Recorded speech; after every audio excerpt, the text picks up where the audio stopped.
Hey guys, welcome to the comrade learning lab. Comrade learning lab में आपका स्वागत है।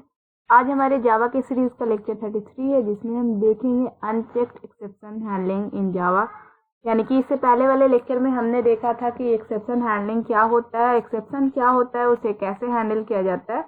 थोड़ा सा उसका ओवरव्यू हम लोगों ने देखा था वो वीडियो में। अगर आपने वो वीडियो नहीं देखा तो प्लीज़ जाके वो वीडियो देखें। मेरा तो यही सजेशन होगा जिन ये वीडियो देखें। तो आज का हमारा टॉपिक है unchecked exception handling in Java. तो चलिए स्टार्ट करते हैं। Exception are two types. Java में एक्सेप्शन दो टाइप्स के होते हैं। उसे दो कैटेगरी में बांटा गया है। पहला होता है चेक्ड एक्सेप्शन, यानी कि कंपाइल टाइम एक्सेप्शन जो होता है उसे हम चेक्ड एक्सेप्शन बोलते हैं। दूसरा होता है अनचेक्ड एक्सेप्शन, जो रन टाइम एक्सेप्शन आता है। तो ये दो तरीके के एक्सेप्शन है, चेक्ड एक्सेप्शन और अनचेक्ड एक्सेप्शन।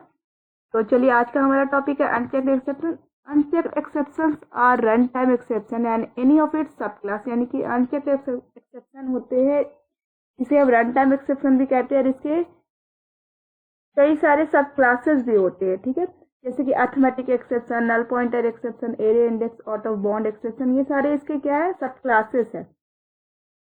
ठीक है, ये क्लास हायरार्की हमने पिछले वीडियो में भी चर्चा किया था। यहाँ पे हमारा दिख रहा होगा ये रन टाइम एक्सेप्शन है, इसके ये सब क्लासेस है। Arithmetic exception, class cast exception, illegal argument exception, null pointer, index, out of bound exception.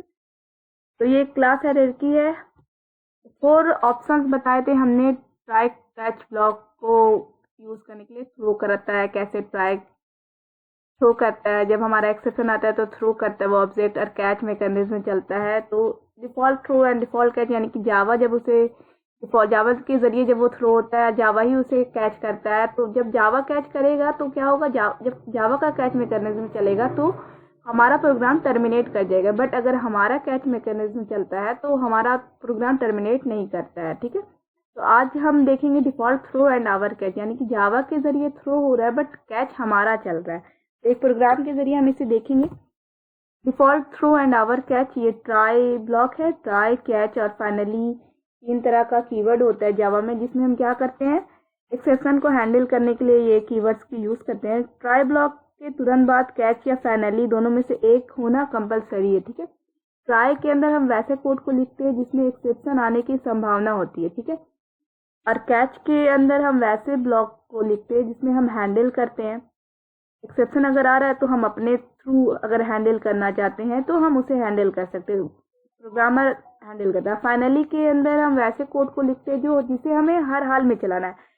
Exception आए या ना आए, कैच ब्लॉक चले या ना चले, लेकिन फाइनली जो है, फाइनली ब्लॉक है, वो हर हाल में चलेगा। ठीक है, एक ट्राई का मल्टीपल कैच हो सकता है, लेकिन फाइनली एक ही होगा। ठीक है, आप ट्राई के बाद कैच लिखना कंपलसरी है, दोनों में से या एक भी लिख सकते हैं। ट्राई के बाद कैच लिखे या फाइनली, ये दोनों में से एक लिखना जरूरी है। फाइनली को छोड़ भी सकते हैं। ठीक है, तो हम एक एग्जाम्पल के जरिए इसे देखेंगे और समझेंगे। ये हमारा एक एग्जाम्पल है जिसमें मैंने डेमो2 नाम का एक क्लास बनाया है, पब्लिक स्टैटिक वॉइड। ट्राई में मैंने एक एक्सेप्शन आने की कंडीशन को लिखा है कि किसी भी नंबर को अगर हम एनी नंबर को डिवाइड करेंगे 0 से तो क्या आएगा, एक्सेप्शन आता है। ये हमने पिछले वीडियो में भी देखा था। अगर एक्सेप्शन आता है तो ये नेक्स्ट लाइन क्या होगा, हमारा नहीं चलेगा। जो इन ट्राई लिखा हुआ है सिस्टम आउट डॉट प्रिंटलन में, ये नेक्स्ट लाइन हमारा एग्जीक्यूट नहीं करेगा। जैसे ही एक्सेप्शन आता है तो क्या होता है, अगर हम कैच नहीं करें तो वो बाय डिफॉल्ट टर्मिनेट कर देगा। बट यहाँ पे हमने अपना कैच ब्लॉक बनाया है।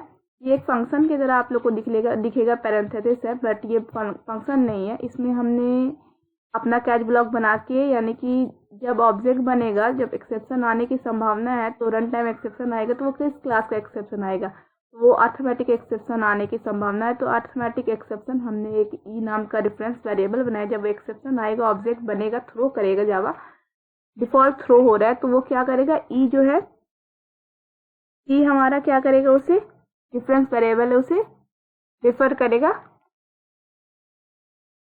और वो एक्सेप्शन को हैंडल करेगा ई के जरिए। और फिर system dot out dot println exception एक मैसेज प्रिंट करिए, और ई रेफरेंस वेरिएबल के जरिए हमने गेट मैसेज एक मेथड को कॉल किया। गेट मैसेज एक प्री डिफाइंड मेथड्स होता है हर एक्सेप्शन क्लास में।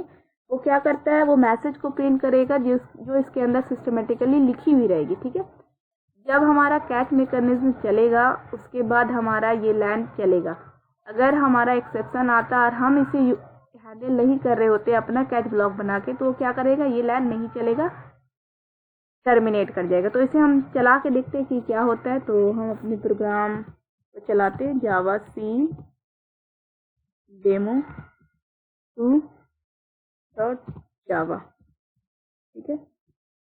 ये कंपाइल टाइम कोई भी एरर नहीं आया।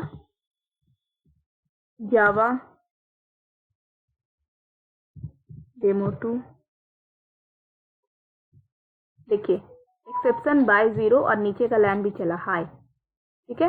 यानी कि आप देख सकते हैं ये हमारा कैच इसे हैंडल करा है, तो एक्सेप्शन हमारा मैसेज ई में जो प्री डिफाइंड मैसेज था डिवाइडेड बाय 0 एंड इसके बाद वाला लाइन हाई चला। बट अगर इसे जावा हैंडल कर रहा होता अपने कैच ब्लॉक में, तो ये जैसे ही एक्सेप्शन आता ये लाइन भी नहीं चलता, ये लाइन अभी भी नहीं चला, एक्सेप्शन आने के बाद ये लाइन नहीं चलता, वो टर्मिनेट कर जाता। हमारा इसे कैच ब्लॉक क्या कर रहे हैं, हम हैंडल कर रहे हैं अपने कैच ब्लॉक से। तो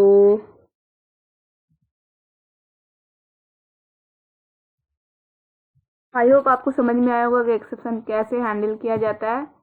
एक छोटा सा एग्जांपल से अनचेक्ड एक्सेप्शन क्या होता है और उसके अंदर कितने सारे सब क्लासेस है रन टाइम एक्सेप्शन के अंदर, और 4 ऑप्शन है। ट्राई कैच फाइनली का क्या काम है, अगर फाइनली तो हर हाल में चलेगा, ये ऐसा ब्लॉक है ये हर हाल में चलेगा, ठीक है। तो अगर आपको ये वीडियो पसंद आया तो प्लीज़ हमारे चैनल को सब्सक्राइब करें, हमारे वीडियो को लाइक करें और अपने दोस्तों के साथ शेयर करें। मिलते हैं नेक्स्ट वीडियो में। Thanks for watching, have a nice day.